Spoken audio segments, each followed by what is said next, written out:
welcome back to another episode of the EXP Podcast. I'm joined once again by my co-hosts Kem and Luan. Hey there. Hi. And we have with us today two fantastic guests, Stefan and Kyle, who'll be joining us to discuss the topic of being a good game developer and not just a good artist. So to start off, can I get Stefan to introduce himself? Hello, I'm Stefan. I'm a material artist at Frontier Developments. And Kyle. I'm Kyle. I am a founder of an indie company called Cloud Colony Games, and I also do freelance material work. Boom. Brilliant. So, it's quite a big topic this week, and it's one that isn't necessarily so covered, and one that might not be necessarily so obvious to a lot of kind of aspiring games artists or anyone looking to get into the field. But I'm sure a lot of people who have kind of found themselves in have encountered this, where being a good game developer and being a good artist aren't necessarily the same thing. So to start us off with, I'd like to kind of discuss working with other departments and how you guys kind of found that perhaps at the beginning when you were starting out, and then kind of how you got a bit into the flow and did that improve, and how do you find it kind of now with the all the different departments you have? And I guess how is that different now for Carl with his indie company? Who wants to start us off? I'll go. Okay, I'll go.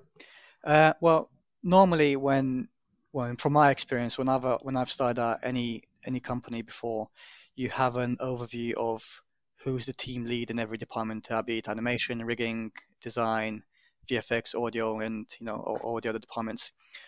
So I think besides just knowing who the team lead is, I think it's quite important to just know who are all the team members in the entire department, essentially, because you don't know who you'll be bouncing in a coffee room or in a meeting. So I think it's quite important to just be on a first name basis, and even better if you can even see what kind of work they've been doing in the meantime, because you might have something to discuss with them. So it just avoids, I think, that awkward introduction at the beginning, especially if you're new at the company, to just get a flow going and to get straight into the work. I think that's quite a nice thing to know, because especially if you start as a new company, if they already know, if you know already their name, it just shows that you've actually taken the time to find out who they are, what they do, what area they're particularly working in the project.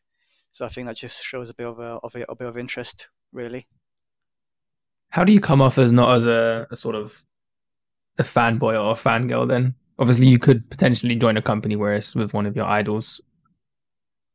Well, I mean, there's nothing wrong with that, but I suppose there's a limit to how much you can fanboy them, because at that point it just gets a bit awkward, I think.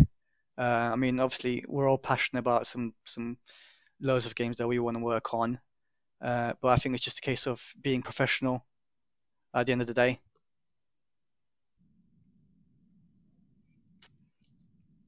And I think that proactiveness as well, whether it is just about getting to know the other department or not, is just some general good advice if you want to advance within the company. To just be proactive and just reach out and sort of take some matters into your own hands rather than wait for them to come to you, right? With like, hi, my name is Jeff. So like, hey, you come up to them, you find out their name, you find out what they do, and you start the dialogue. Some people are kind of shy, especially on the first day. Like if it's your first job in the industry, I could imagine you got the nerves and everything kind of coming down on you, and there's a whole new experience. So I guess that part's the difficult part. Any advice on that, Kyle, in your experiences, especially as a freelancer? For me, it's kind of been different in all the companies I've worked for. Like freelance, I feel like I talk more with a lead, maybe, and then maybe someone from the tech team, just so that I'm using the right tools and things that they're going to be needing to use. But when I found that when I was in Ubisoft, like I never talked with any programmers. It was literally the other material artist. my manager / lead, and pretty much some of the level artists, and then I kind of just sat in my corner and did my thing. But I have worked in another company where it's just like, but those like the level designers kind of just let you do what you do and kind of trusted you in doing that. When I've worked in another company where it's kind of just it was a lot more messier. I don't think people understood why I was there, which can kind of be a bit awkward when you're trying to talk to them and it's like they don't really want to listen because they feel like they could just do it themselves. Yeah, so yeah, that's a pretty common thing in companies. Like, what do you normally do to tackle that, or kind of explain to them like what your role is and like, hey, this is something I should be handling? You try. Because at the end of the day, you've been brought in for a specific role, and you're skilled in that, so that area, so it should fall onto you to do the task. Then I don't know. I found one place that I worked in before. It was kind of like a merry-go-round where it's the same thing happening again and again, and I had to explain things, and then it would just go over people's heads, and so I just left.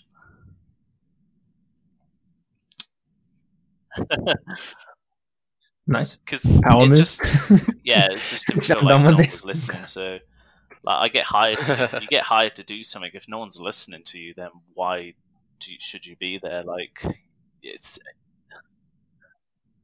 So does that fall onto like who does that fall onto then? Is that the team, like the management that brought you in, but didn't maybe explain to the team like, okay, Kyle's coming in and he's going to do materials, or is it maybe they don't fully understand what your role is in terms of like what it is you do, or it's, maybe they're not up to speed with the industry? A lot to do with maybe egos and like, because one of the companies I worked for was like everyone kind of did their thing, and it wasn't really about the game. It was about what they will get on their portfolio. So maybe me coming in to do the materials when they could have just done the materials, it's like, then does that mean it's their ownership?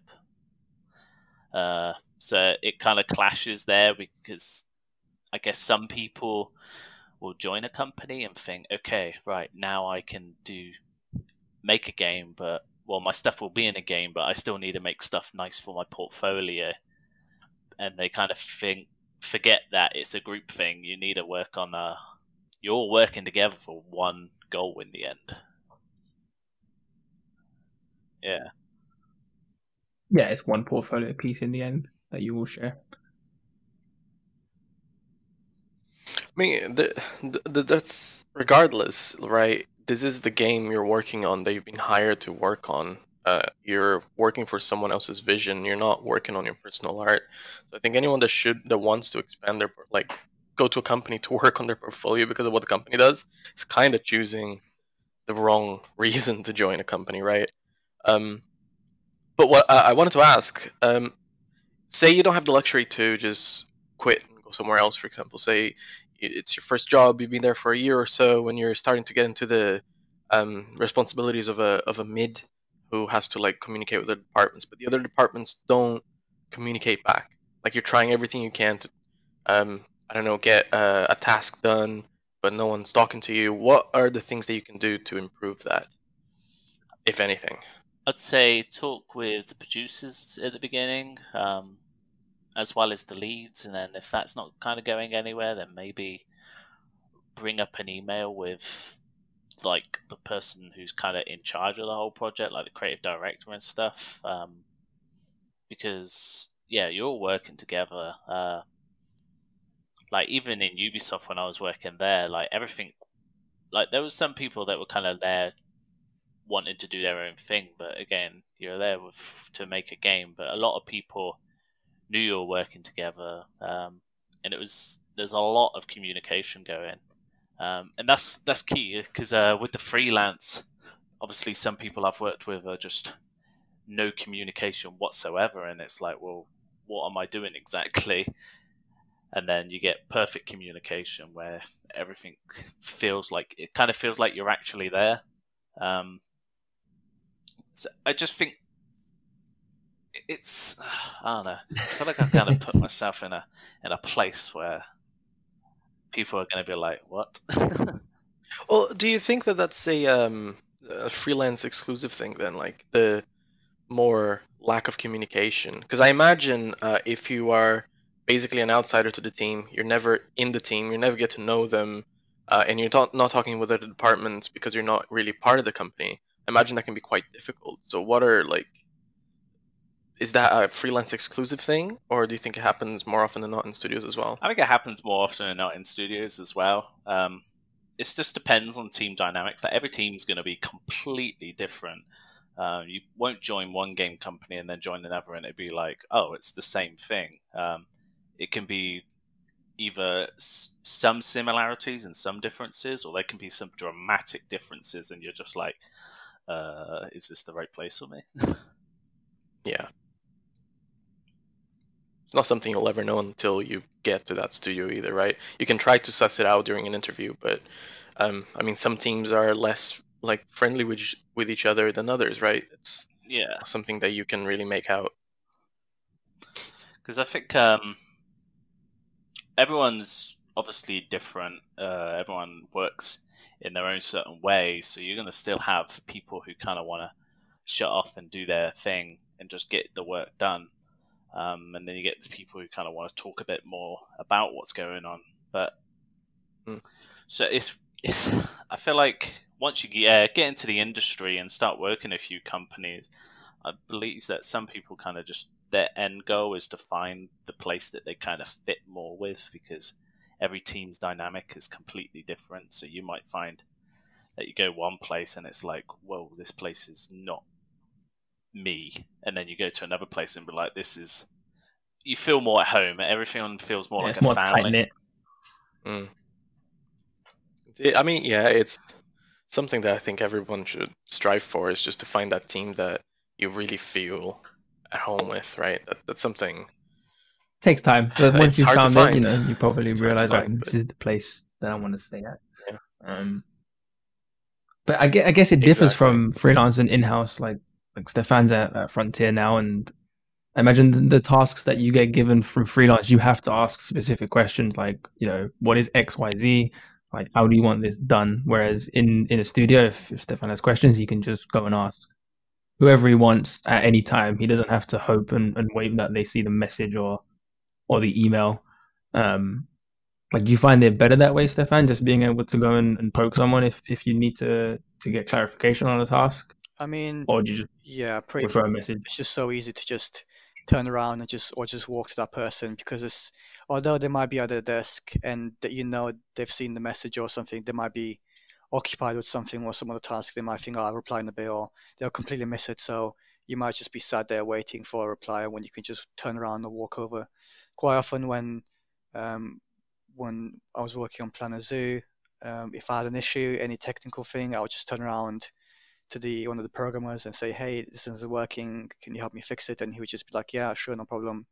And it was just such an easy and quick discussion of how to work things, rather than just send an email and do it the whole complicated way, so to speak, when it's sort of just turning around or just going to that person and say, hey, I'm not sure about this, can you give me some clarification or some ideas what style or anything like that. At the end of the day, it's just a case of not wasting time, because there's only 9 hours in the day, and you've got a certain allocated time per task, so everything has to be a well-oiled machine, really, which I know it never is in games. But if we can try and remove as many variables that distract us and take time away from the work, then it obviously means that we get more work done, really, and if everything is just more on schedule, and everyone happy, everyone wins, really. Yeah, win-win. Do you find yourself making shortcuts then? Because personal work you can take as long as you want, but I guess if someone needs something done, you're like, okay, look, we'll just do it really quickly in a hacky way, and it works. Do you find yourself doing that quite a lot? Yeah, I mean, quite often, given the variety of materials I did at the time, it got to the point where I didn't even have to make anything from scratch. I just knew the look the art director wanted, and I told myself, okay, this is something similar that I've done before. I'll take that bit from there. I'll take this graph and these nodes from here, and I just bunch it together because I just know what works. Obviously, it's a bit different when you have to use somebody else's work because you don't know what state they've left them in or their workflow. So that you sort of have to take a bit more time to figure out how they've done things. And obviously, if they've left the company or they've moved on to a different project, then it's a bit more difficult. So I think art direction has to bear in mind that it might take a bit longer. But it's a case of finding pros and cons rather than just starting something new or just taking something that's already made and just repurposing it. Because it's just seeing what's quicker really to get that vision done to see what they want. In terms of communicating with different departments, every kind of department who's working on a game probably has their own vision of what's important within the game. Have either of you ever run into a situation where maybe you've had like a designer who's messaged you and been like, hey, you did this way, but this goes completely against what I wanted for this. This is supposed to look this way for X gameplay reasons, but you made it look a certain way because maybe your art director was like, oh, this will, fit better with the theme or something. How do you kind of deal with a situation where perhaps you kind of get that kind of confrontation with someone where something you've done doesn't align with what they kind of did or wanted within the game?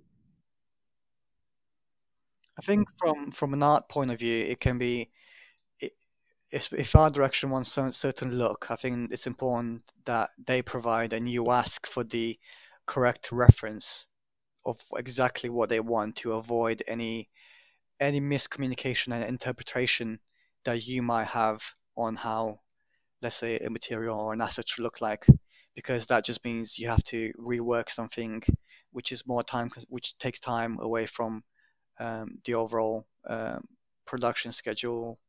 And I just think it just needs to be a clear direction on what they want so that you both agree, so that when they tell you, okay, Stefan, I need this material to look exactly like this, you know exactly what he wants or what she wants, and you deliver that. Not, oh, but I thought you meant this was supposed to look like this, because that just, it gets a bit tricky and a lot of time is wasted going back and forth with reworking stuff. I guess it's also up to the higher ups and the leads of all the different departments to understand what the vision of the game is, right? And communicate with each other to, I guess, tell them, like, we're going to make things this way. Are there any objections? Does anyone have any requirements from us? So it doesn't really fall, I guess, on Stefan if he delivers something that his art director wanted, but then the gameplay guy is like, oh, this looks wrong in this location, whatever. Then it's really up to your leads to be in sync with each other, I guess, and know that as well. Which I think at that point, it's a hard one. But if anything like that happens, I think gameplay or design would trump always art, because at the end of the day, we're making games. So I think you can obviously, both departments can agree on something, but from my experience, most of the time, design will always sort of win in that respect, because it has to match the game flow or the gameplay experience of what you're trying to achieve.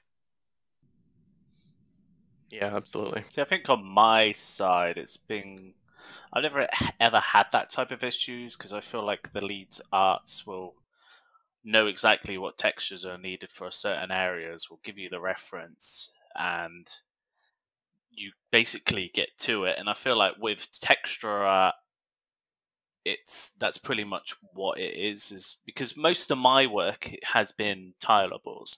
I've never really done I have, but it's mostly always tilables, never really smart materials or anything like that. So you end up making materials and you know for a fact it's going to be used. I think the worst thing is for a material artist is when you do a material and it's like, oh yeah, that's never going to be used anymore. Then obviously those hours are wasted, but that's only happened like once or twice for maybe one or two materials. I feel like the case when it comes between designers and environment art is more gonna happen, but with material art, it's like, yeah, you kind of, that's never really come up for me personally. Yeah, I guess with material art, it's a fairly clean cut thing, right? Like you kind of know, materials aren't really dependent on the game design so much so as the geometry is, I guess. So yeah, I guess that makes sense. So in terms of that, be interested to know if either Kem or Luan, if either of you have actually run into anything like that, if you've ever been like dressing an area and you've had a designer come up and be like, mate, what are you doing? This clearly supposed to be a jump here, and you've put this in and it's a ramp, or I don't know, something like that, or you've blocked off this thing that's a vital secret that I hid over here. Has that ever happened to you? Sometimes. Go on, Luan. Well, it can sure. It can happen. So it's important to keep syncing with your designer that you're working on the location with, right? So if I'm, regardless of whether I'm dressing, making geometry, or making materials for the location, I'm still syncing as much as I can, not to an irritating point, but like at least once a week or twice a week, to make sure that there's no miscommunication, there's no, oh, this changed and we didn't tell you. There's none of that. And then there's also, I guess, review gates where you get to the final stage of white box in a location, and all the disciplines get together and go like, okay, this is good, this is bad, this is great. Let's redo this part. This doesn't fit, and then you go and you iterate on the process and you go through that gate again, right? So it's just, it can happen. It has happened once or twice, of course. I think it's inevitable that something like that will happen, but it's all. I mitigate a lot of those issues by just making sure that whoever I'm working on this location with, I'm communicating with them, if not on a daily basis, at least once or twice a week, just to make sure everything's in order. Yeah, no, I agree with Luan. I think it just comes down to how much communication you have with the designer or whoever's in charge of that specific area. Like, they need to give you the information that you need in terms of, like, maybe you need to avoid certain pathways because that's specific for gameplay, and then they'll be tackling that. And I think really it just comes down to just kind of common sense. Like, if the blockout's there and you can clearly see the pathway and things that need to be replaced, then you kind of restrain yourself to just dressing up and then making that section look nice without impacting the flow of the gameplay that they've put there. And I guess if you're a junior, ideally your senior and leads are taking care of a lot of that decision making for you. However, definitely don't be afraid to message the designer and be like, hey, I'm not the location owner, but I was kind of thinking what were your ideas were for this area or whatever, just to try and get on the same page as well. Besides that kind of proactiveness, it's what gets you sort of promoted as well, right? So yeah, it is up to the senior or the location owner or the department owner of that area to really make those decisions, but it's important to take it upon your hands as well. With kind of communicating, that's quite a big topic, and it might be something that's if someone's been working away on their portfolio, whatever, it's largely kind of a solo venture, right? So they might not necessarily be so well versed in kind of that communication and making sure they stay on top of that. Do you guys have any kind of advice or things that you picked up just kind of in your day-to-day that have helped you to be able to kind of communicate with other people on your team, other people in other teams, kind of just general things that have helped you to be a more well-oiled cog in the game development machine? I think from my point of view and experience is that at Frontier, we use Handsoft to track all of our day-to-day tasks, and we get updates on all the tasks that everyone either starts or has in progress. So I think just paying attention to what stuff is being worked on, especially from an art point of view, like if we make materials, like Kyle said, if we make tilables and then we provide them for level artists or somebody to make some props with them, if we just keep an eye on how they use those to see if they're sort of being used correctly, if that makes sense. Like if they use the tilable correctly so it doesn't break the texture density, or they don't just tile it like 20 times and then they wonder, well, why does it look bad? I think just keeping an eye on what other people do, just for your own sanity, but to see how things are progressing from other departments can be quite important, because it can save time in a lot of rework. Yeah, I agree with that, because I've seen like sometimes you'll make a material that is a floor tileable material and someone will use it on a wall, and because of the way the leaks are or the way the dirt is, it doesn't match up with that. Or say you do a wall and you got leaks going through it and then they shove it on the floor instead. It's like, no, you need to not do that. I was gonna say, do you normally just fix that and then just don't tell them, or or do you fix it and be like, hey, you use this wrong? Like, if you need to have a specific material, let me know and I'll make one for you. Well, when it came to one studio, like it would be you go to the person and go, that's a floor or wall material, you need to use something else. If it's not what you need and there's time, we can make something that you do need, and then they will kind of go over and do that. But I've had people that I've told them to do it, they've kind of edited the textures themselves and then kind of broke the whole PBR stuff, and I go back in to fix it because it needs to be in the right values and stuff, and then I'll upload that, and then I'll come back the next day and they've done their thing again with it, and it was frustrating. I think everyone's experienced that somewhere. Is the worst. Like you're the material owner, right? Like you should know. No one should really touch your stuff. They can make all kinds of suggestions and everything, but you're there holding the pipeline, holding the materials. Like no one should edit things. But I wanted to ask, how much of that? Because you're saying like, oh, someone used this material for that, and the streaks and the dirt or whatever are going in the wrong way, and that's all fine. But what if someone is being just really creative with a material that's meant for one thing, and they used it in another way? Do you try to basically empower them to be creative by going, oh, okay, like actually, if I make a couple of changes, you'll be able to use this on a lot of other things? Or do you try to keep them within, I guess, within constraints? I mean, if they've done it and it looks fine as it is, then I'm not going to turn around and say, no, don't do that. But if I see it and it's kind of broken, but maybe we could do some edits, it's normally up to, like, seeing if we could maybe edit it, and it's finding the time, so you have to go through all the producers and stuff and make sure you're actually doing it in the right channels. But yeah, if it looks fine as it is, I wouldn't normally complain. But if I walk in and I'm playing a level and I'm like, wait, why is there a floor material on the wall right here? Then that's when I kind of bring it up with them. Yeah. So are there any other kind of tips that you had, Carl, that have helped you out with kind of being a better game dev? I guess that kind of includes anything that you've picked up from your indie development stuff that you've been doing as well. I think it's just being brave and don't be afraid to speak out.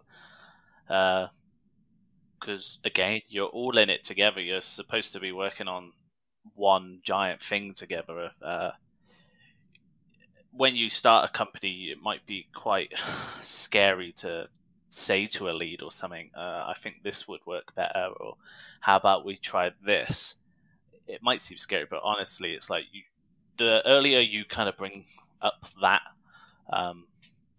type of stuff, you will gain more confidence over time, and you stick out a lot more.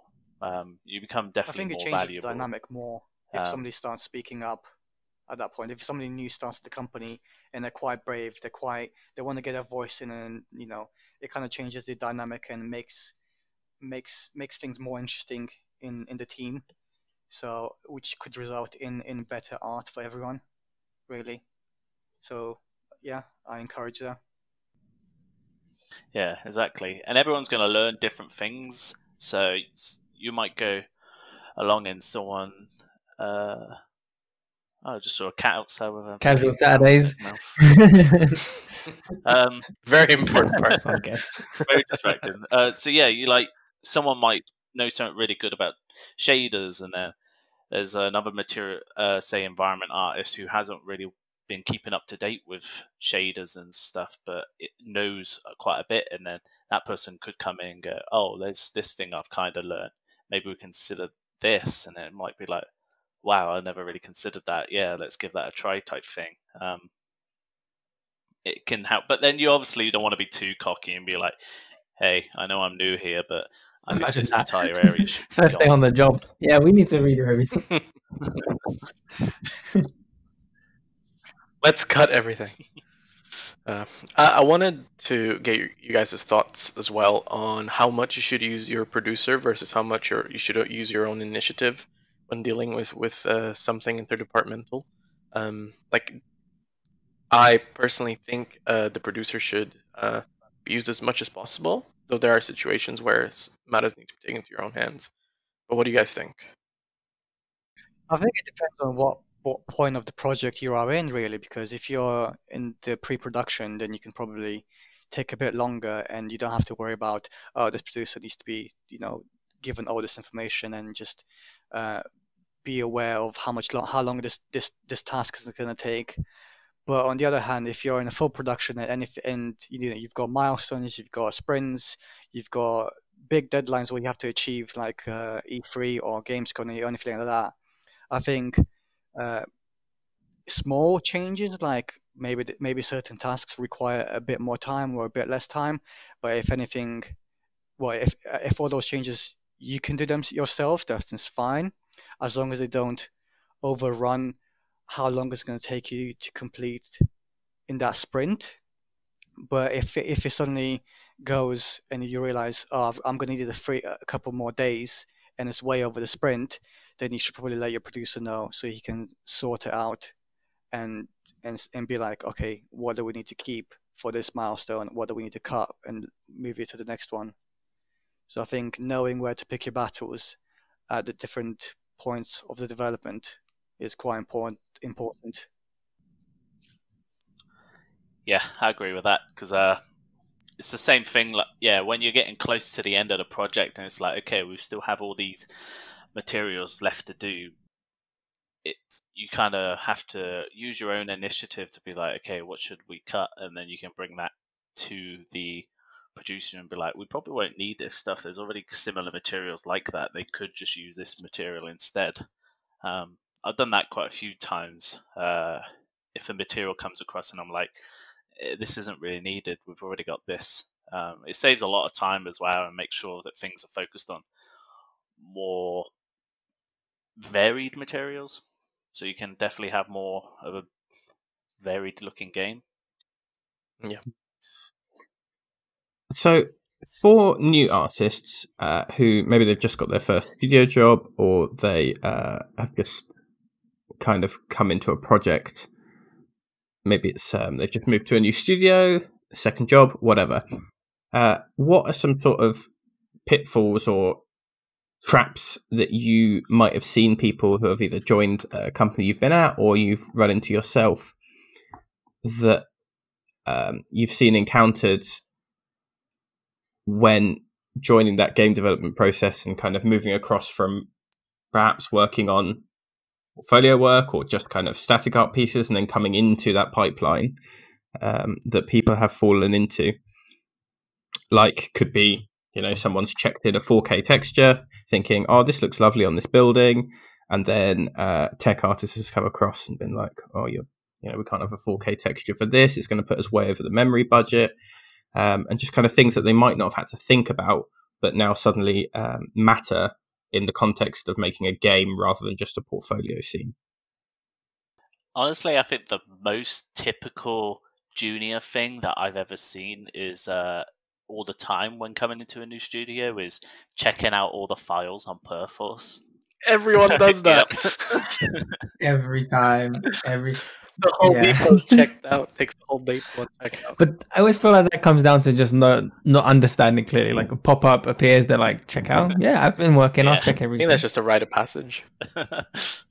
So yeah, that's probably one of my favorite ones. But I don't think I really had anyone like check like 4K or 2K textures, because some of the times you put the texture in the game at a higher res than it's gonna actually be in the game, because say the game's gonna be out on PC and consoles, you want a 4K texture on a large grassy area, but when it actually comes to being on the consoles, that's going to be down resed.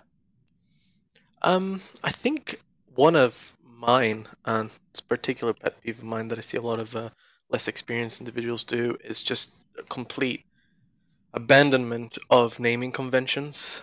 And I think you see a lot like juniors will submit like meshes or textures or whatever with just random ass names, and again, it really falls into communication of the senior overseeing them to actually have a little bit of overview on what, and like a bit more of a review process of like, okay, you're doing this right, this wrong, whatever, rather than just let them roam free. But also, it's up to the new starter to kind of go out of their way to see how things are done and talk to people and understand some of those aspects, like naming a peanut material something random like scattered items, and then you go like, okay, what was this and why is this not following on the naming convention? So it's a little bit of both. It's a little bit of the senior communicating with the junior and the junior communicating with the rest of the team and taking initiative to look at their stuff and look at the Perforce depot to understand naming conventions, etc. That's one of my key ones.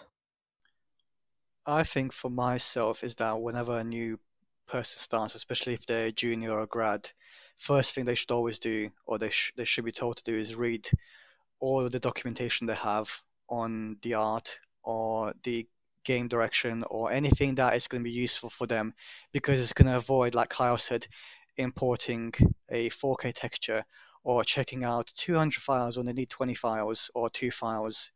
I think once they do that and they make note of it and it drills into them that they don't have to do, they shouldn't be doing these things, it won't happen as often.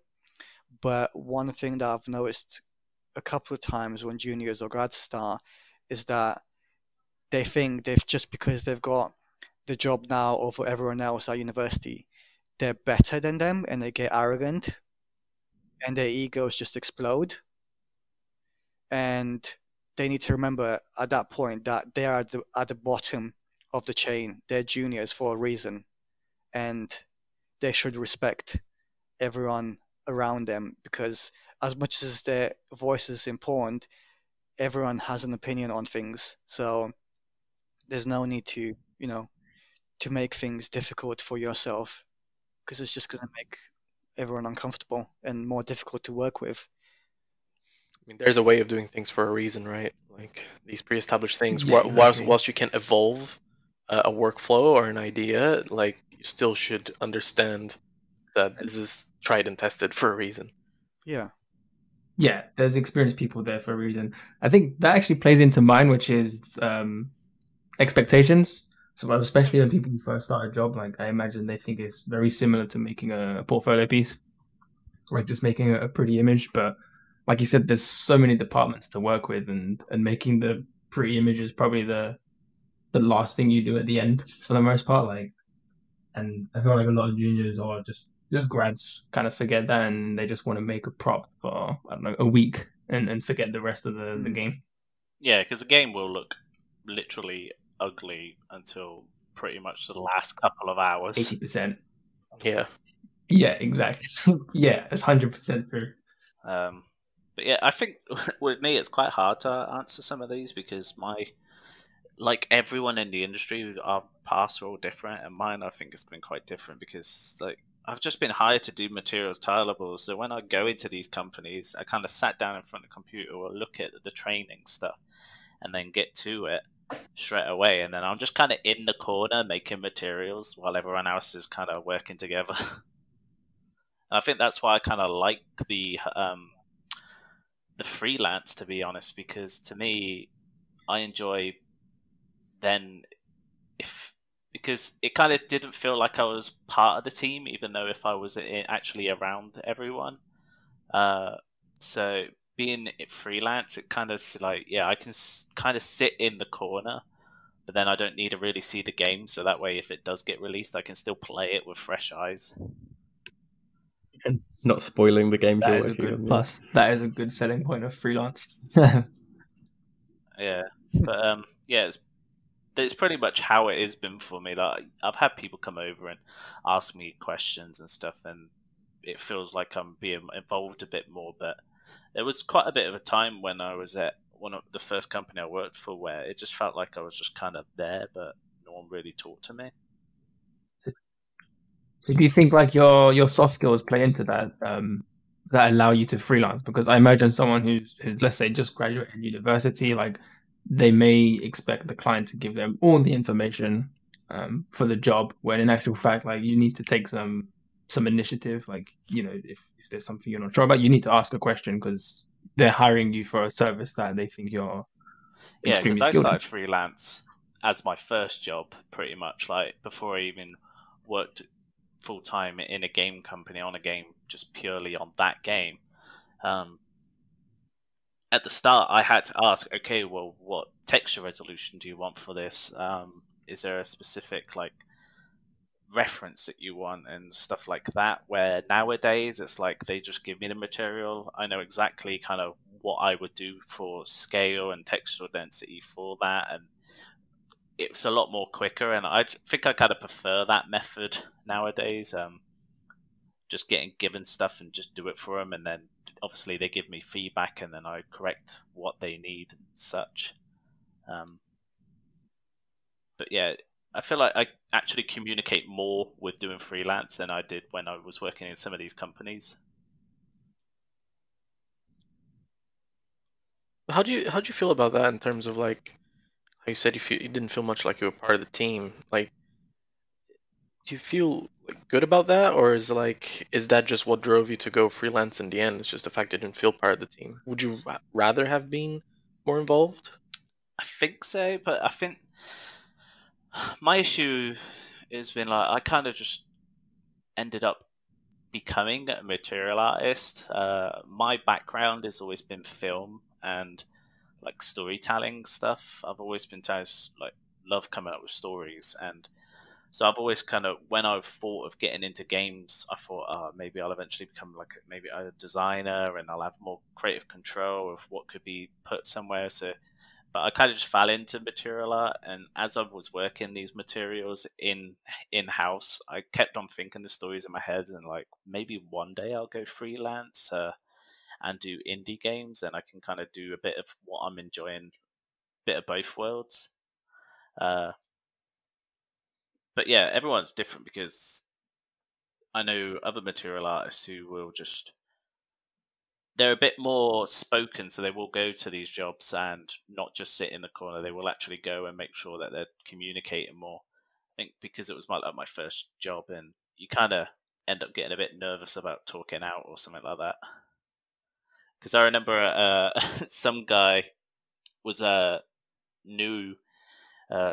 I'd been there for like a month, and then this guy came in like 2 months after, and we were having this big stand-up meeting, and he started going, maybe we could start doing this, and I'm just like there in the corner like, man, this guy's got some balls. I think, yeah, it's just down to personal preference. I'm more comfortable with doing the freelance. I feel more comfortable with speaking when I need to and stuff. And then obviously people will be more comfortable with being in a office space. Yeah, that's fair. Yeah, I think it's just yeah, it kind of goes personal preference. Yeah, really, at the it end goes of the back day. to the first point I was trying to make, which I might have just confused people. It's like you pretty much you get your first job, you work it, and you eventually find where you want to be and what feels more comfortable with you. I guess it's not unlike like students going through university right now and going, I don't know if I want to be this, if I want to be that. I guess there's some parallels to be driven there. Yeah, I think as well in the games industry is like the great thing about it is that you might spend months and maybe years doing one job, and then you'll be like, just like, I want to do something else. And half the time you get to switch. Yeah, You can. Yeah. I think a lot of people go through that eventually. Yeah.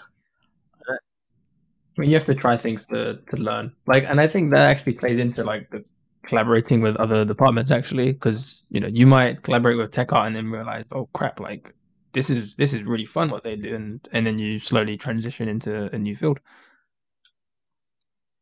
That's why I'm gonna open a bar. Do it, man. Call it Luan Bar. It's going to Very be original name, a Kim. coffee shop owner, because the barista at work is inspired you. Right. That sounds like an excellent time for some Patreon questions. Do. We need to add some little. We need a budget for some audio Like design, that. Yeah. sound effects. Just clearly they're not there yet. May I tried. Yeah, we'll get there. I need to hire in someone. I used to be in audio. This is the best I can do. Okay, so question number 1. Cairo has asked, what tips do you have for artists who consider themselves introverts to help them communicate better with colleagues and kind of general interaction with others, I guess, around the office or however you are communicating with them? Coffee breaks. Yeah, pretty that's a much. good one. Yeah, I think that's quite important. Just branching out and just having a quick chat when you go for a coffee with anyone, if you can. But I think finding who you work next to in your little area, find out who they are, what they do, and just something a bit personal about them. Just to build a little friendship group, and then hopefully expand outwards from there, basically. Because quite often you'll work in a certain department in the art team, and you'll find out who works in your, let's say, in your animation department, but then you find out who works in your rigging department, and then you find out who works in the asset or level art department. So I think finding out who they are, what they do, and just generally just see if you can create some sort of relationship there. Maybe there's some sort of lunchtime games room they go to, or some after work football club or sports club or anything like that. If you can get involved in those, it's only going to make the relationship and the bonding ever more enjoyable. I think we had that playground, so quite often every Tuesday we'd go and play football after work. So that was really nice because we didn't just talk about work, we just talked about just normal things, not just vertex and polys. Yeah, it's something I tried to do with my immediate friends group or colleague group quite a lot, which is we'll just go to a pub or do something together, go to a movie, and I really stress when we go out that like just leave work behind. Like let's not talk about work. No work talk. Like maybe you had a cool idea and sure, share the idea and of something that you're working on, but man, let's talk about how terrible Batman v Superman was, Yeah. We watched that together. I remember that. That's why I brought it up. It's really good when studios actually provide some of those clubs, right? Which I know is not rare, but not all studios have the budget to have that kind of stuff. But if you do join a studio that has a Warhammer club or a after hours music club and you play bass or whatever, just try and join, like be friendly, and I think that'll help out a lot, personally. Yeah, like with Ubisoft when I worked there, they had a really great system. Like for the people who came over, like foreigners to France, they had like things where you could meet other people who are also foreign and maybe get to talk to them. Every milestone, we had a little party in the cafeteria where we have a few drinks and some cheese and, nice. and meats and that. And oh really man, nice. That sounds so French. I really enjoyed working at Ubisoft. It was really nice. And then even in Supermassive, when I was back there, they had some people who were playing D&D during lunchtime. And I remember being part of a group who was actually during lunchtimes we all sat down and showed personal work we were maybe currently doing and stuff like that, and that helps you kind of get out of your comfort zone. I find as well, like, if you're an introvert, because I'm pretty much the same when it came to my first job, that's why I did sit in the corner and not really talk, and I spoke to my lead about that, saying that I don't feel like I'm really part of a team, like I'm just here. And he told me that if I need to talk to someone, stop emailing them, just stand up and go speak to them. Yeah, that's a big one. Good advice. Plus, it's a lot Also quicker strict doing hours. that. You'll definitely get a response far quicker, Yeah. without a doubt. Yeah, you either get ignored or you get a response to your face. So It would be really rude if they just ignore you, though, when you're standing next to them. yeah, I mean, it's a possible outcome though. Like in Parks and never Rec, know. where he just spins the chair around, away from yeah. the woman. Yeah. Yeah, that could happen. We have a question specifically for Kyle as well. Angelo has asked how the release of your first game as Cloud Colony went, and how you balanced the freelance work and indie development, as well as any setbacks that you encountered that you didn't anticipate. No pressure. You went grey. The game went well. We hit a milestone yesterday of like 1,000 downloads, which doesn't, I don't know, it seems like a lot, and then it doesn't seem like a lot. But we thought we would probably maybe get like 50 downloads, so it's a lot more than we anticipated. So that was pretty.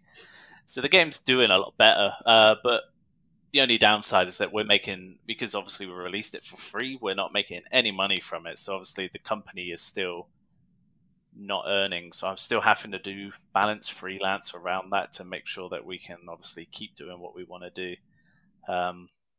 It's hard to find a balance sometimes, because there will either be months where I'm just purely focused on freelance, and then in the evenings maybe work on our game. But some of the times I'm like too burnt out that I don't want to do that. But then when it came to actually the last few months of working on the Escape game, I stopped doing freelance for like a fair few months. I'm going to be picking up freelance again soon. I might already have a job sorted, but before then I was, I think I had spent the last pretty much lockdown period since lockdown happened. I've not been doing any freelance work, so I could focus purely on our game. Well, man, we'll put your profile in the description, so if anyone needs some dank materials by either guys, you can check out their profiles below. Sounds good. I wonder, actually, if you had charged maybe, I don't know, $2 or whatever for your game, do you feel like you would have been in a slightly more comfortable position, or do you think you would have gotten less downloads? I think it would have been definitely less downloads. Like, we did consider charging for the game, but because it was when we were making the game and stuff, and we were playtesting, I could complete the game within like 2-3 minutes, and I was thinking, this doesn't condone charging people for like 2-3 minutes of gameplay. And then obviously you release the game, and then some people are taking like half an hour. I think the longest person has taken is just over an hour, and we're like, oh, well. That was me. Sorry.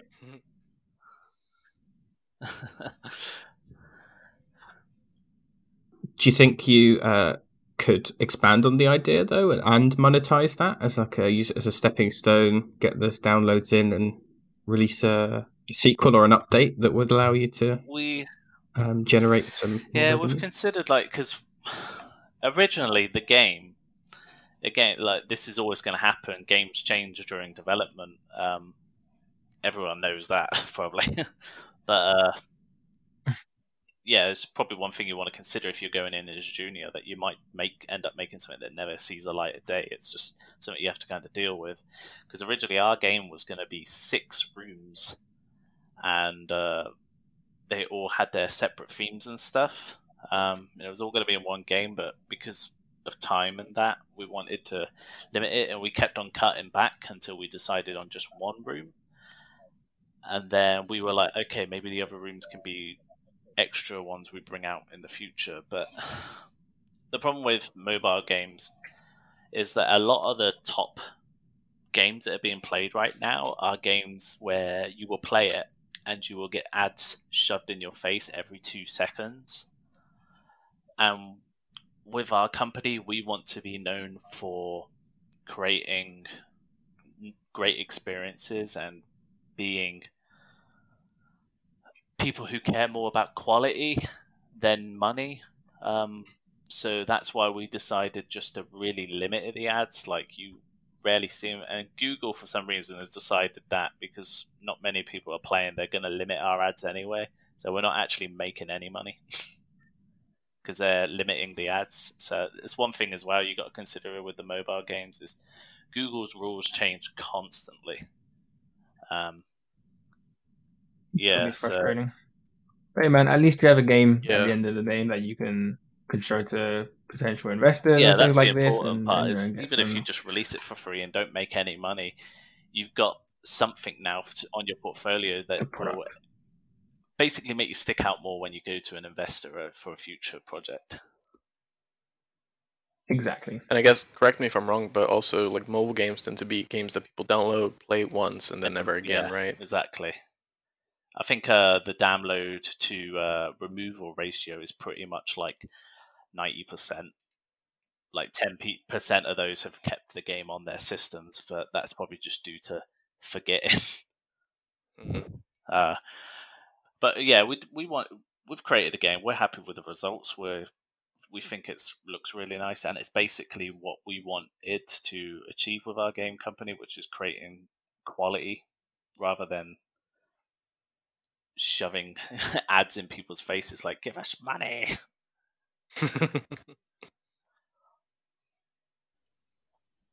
Sounds like it worked out how you wanted, and hopefully you'll be able to build on that momentum going forward. We're already starting on our next IP, completely different to the Escape game, but we're pretty excited for it, and we've already got a bunch of other ideas we're planning on doing afterwards. So I don't think we're ever going to run out of ideas. It's the hardest part, just sticking to one project is very hard. I think everyone feels that. Yeah, especially in personal projects. Right. You just get bored so quickly with them sometimes. Yeah. And you throw them in the bin. So we've got one more, Tim. Yeah, let's do it. So one last question. So Matt's Effect has asked, what topics/areas tend to cause the most conflict, for lack of a better word, between departments, and how do you think they could be addressed better? Who has any... Let's go with Stefan. Anything they want to say on this? I think a quite common one can be naming convention. Although some of them, like most studios, have a set foundation on what they should be named, I think a lot of people still just ignore those and just rename stuff to whatever they think is sensible and then check in. Yeah, I think that's quite an important one. And then they make me angry because the material library suddenly has complete different naming conventions, and I have to have stern words with them. Yeah. So how do you address that, Stefan? Do you just fix the name yourself? You just need to drill in their heads that this is the documentation. This is how it should be done. Stick to it, basically. Oh, you're out of here. Obviously, yeah. I'll personally fire you. In a negative way, but like they're there for a reason, to keep stuff consistent and to make sense.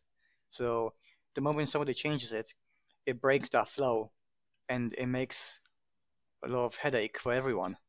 And if that still happens, then your boss is your team lead's gonna get involved, and then somebody else is gonna get involved, and then a producer is gonna get involved, and it's just gonna make it more difficult than what it should have been. Yeah, I couldn't stress the naming convention thing enough. Like, it really is a pain in the ass when you're scrolling through assets, or you're trying to tidy up the material library and things are all over the place, and you're like, oh hey, let's go find this material, and it's just in a completely different folder, or this texture is in a folder with another object, and you're like, well, why isn't this in the textures folder, and so on and so forth. Like that kind of organization, I think, is so paramount, and I think a lot of people just kind of bypass it, and I don't know why they do it. I don't know why some people keep doing that, but like it's seriously something that I think people should consider a lot before joining a studio. Yeah, I really don't have anything to really add to that because, yeah, just don't really. I never really had those type of issues of things going bad or not working the way they should. Most of the time, people understand why they're there and what they've got to do, but I think communication is probably just the worst thing. It's like some people just do not communicate, and then things get lost or things just don't happen. Well, I think that brings us to the end of our time for this week. Unless Luan has a funky bonus question. Let's go with a funky bonus question based on the incredible guests we have here today. And the question is, if there is one material that you keep putting off, that you want to do, but you're holding off on it, or a material that you really, really, really, really want to make, what is that? What is that material? Oh, Christ. He can't help you. Go on, Stefan. That's a tough one. Dude. I know. Go on, Stefan. I know you got an answer. Some sort of really flex material. Yeah, I agree. Because, well, they don't bring anything to the table. They're not practical, are they? So why do them besides just obviously trying some new things, which is perfectly fine, trying some new workflows. But I don't know, maybe something really outside the box is probably, I know it's vague as hell, but a dank flex material, yeah. Like a TIE fighter made in Substance Designer. It's a very original idea, Luan. I've never seen that before. No one's done it. No one's done it that well either, right? Nah. Man, that one was incredible. That one was really good. It was, it was insane. It was very, very good. I think he's basically the leader of the flexing. He is the flex material. He's kind of brought it to like show. Basically, was the first person to show that you could do literally anything, and that's what makes his work amazing. It's like, oh, yeah, nothing's off limits. But yeah, I've got a fair few flex materials on my hard drive, which I've started and then never finished because I'm just like, do I need to? Do it, man. Flex those muscles. Yeah. I mean, I just enjoy trying other stuff at the moment. I think with I would love to see a flex stylized material, because they're always realistic. I know it probably doesn't lend itself to the whole concept, but it would be nice to see. I think the idea of the flex material for me specifically is to really just see what kinds of other techniques I can employ to make something really outrageous that can then help me when making a normal material, right?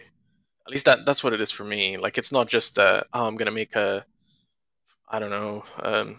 entire level out of in Substance Designer just because I can. No, it's more like what techniques I can use here that could improve me making concrete, for example, right? But I don't tend to make many flex materials. I think the good thing about flex materials is actually knowing and being smart about modularity with your materials, which is something that some people lack in when it comes to materials, is that if you've done something once, don't reinvent the wheel, just save those nodes and make it so that you can constantly use it for other materials, modularity, and you save time, like tons of times. Subgraphs. Yeah. That's what it needs to do. I think I'm still chasing making the perfect trim in Substance, because I make a lot of like hard surface trims in Max that I then bake down in Substance and do all the surfacing there, because it's hard to get shape depth and details as good as you can as modeled, right? But I think if I could, I would just really try to make the most incredible trim in Substance. That would be really good. All right, then. So that does bring us to the end of the podcast. thank you everyone for joining us and listening in. Thank you to our wonderful guests, Stefan and Kyle, for joining us. And thank you to Kem and Luan for being with me once again. If you want to learn more about EXP, head over to the website, read some of our fantastic articles, or come and join us on Discord and hang out with a like-minded group of artists. Until next time, everybody, take care. Bye. Bye. See ya. You don't get a bye from me.